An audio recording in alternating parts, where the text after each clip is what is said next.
probability. And the area is important to find, so we got to remind you of a few things, like the circle. What's the area of a circle? Pi r squared. How about on a square like this?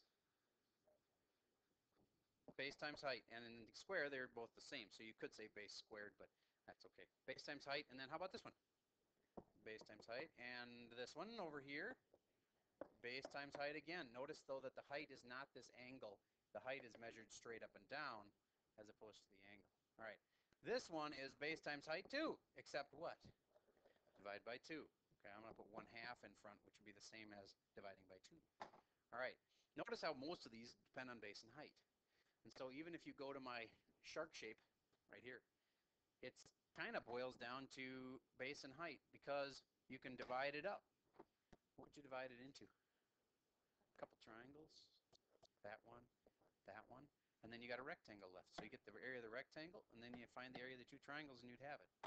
So a lot of shapes that are even weird shapes don't have to have a special formula for it. Just divide it up into parts. Okay, next thing. This is a classic problem. The classic problem would be find the area of the shaded region. Well, first you got to find the area along the outside. Let's say it's 9 feet long by 9 feet long. And let's say on the inside this has a radius of 1. I'd like you to figure out the area of the shaded region first.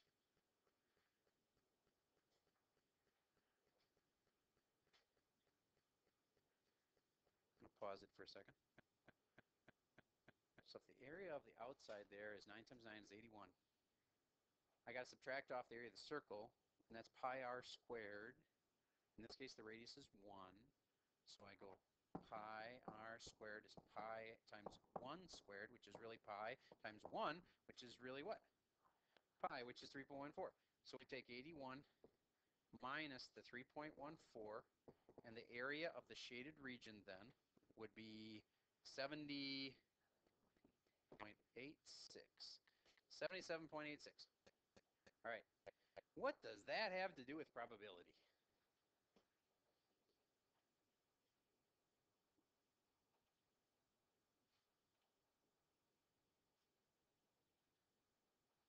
How could I change the question a little bit to make it, Mr. Flynn?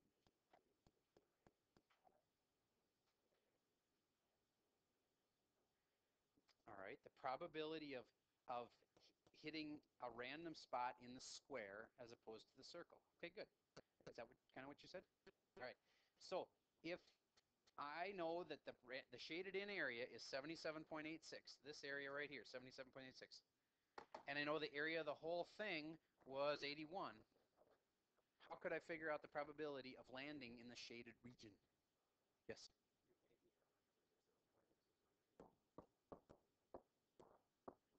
And this is the favorable things I wanted over the possible. 81 is the whole area, the whole everything that's possible. So I take 77.86 divided by 81. Everybody do that, please. 0.96. Tell me all the digits. Good enough. Thank you. And now I know that in this class anyway, we're going to go to 3 decimal places. So that. But don't just always say, oh, it's the first 3. You got to look and see if you should round or not. Does that tell you to round up or not? No. So it's 0.961. That means there's a 96% chance that you're going to land in the shaded region. All right. Now, I think you're smart enough to handle this. We'll find out. I want you to figure out for me what the probability is that you would land in the shaded region again, which means any place that's not in the circle. So all of this area is the shaded region. Okay? Figure out the probability of landing in the shaded region. Now, don't tell anybody, but a lot of people are going to say, but you got to tell me the area of the circle. No, I don't. I've already told you enough information by telling you that this is a square, and you can be able to tell it's a square just by thinking logically with the array of circles there. If this is a square, then that means the sides of the square are equal, right? Okay, so I've told you that this 9 is like, that's this distance right here, all the way down there, that's 9. Okay, you can figure out the answer. You have a clarifying question? the circle sides are supposed to all be touching just barely. So this is one of those that's really hard to make it drawing perfect, but the sides of the circle are supposed to be just touching, barely. All right, see if you can do it. 81 is the distance around the outside, so that's what's on the bottom. How do I figure out what to put on top? Area one of the circles. And you figured out that this distance all the way across was 3, so the radius part from here to here is what? 1.5, and then what do? Square it. And that comes out to 2.25. And then what? 50 times by pi, which comes out to 7 point something. I can't remember exactly what. 7.065. Okay, so each of these circles then is 7.065. That came from, again, pi r squared. And then if they're all 7.065 and there's 9 of them, then that means it's like 63 point something. Does anybody know that exactly? 0.585? Yes or no? Who agrees with that number? All right, that's a lot of you, so I think somebody, if you're positive the other number's right, do your math again just to make sure. Okay, then I divide them, and my final answer, 0.5 something. Is it 0.5 exactly? It can't be 0. Oh, I'm sorry, 0.2. I thought there was a 5 in it, but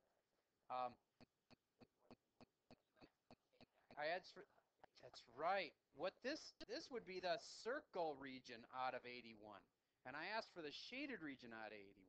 Okay, so this would tell me the probability of having landed in a circle. Well, I can use this though. Did anybody actually divide this? Did anybody take these two numbers and divide them? Because that was a good way to do it. What did you get when you divided them? 0.785. Okay. That means it's a 78.5% chance that I'm going to land in the circle.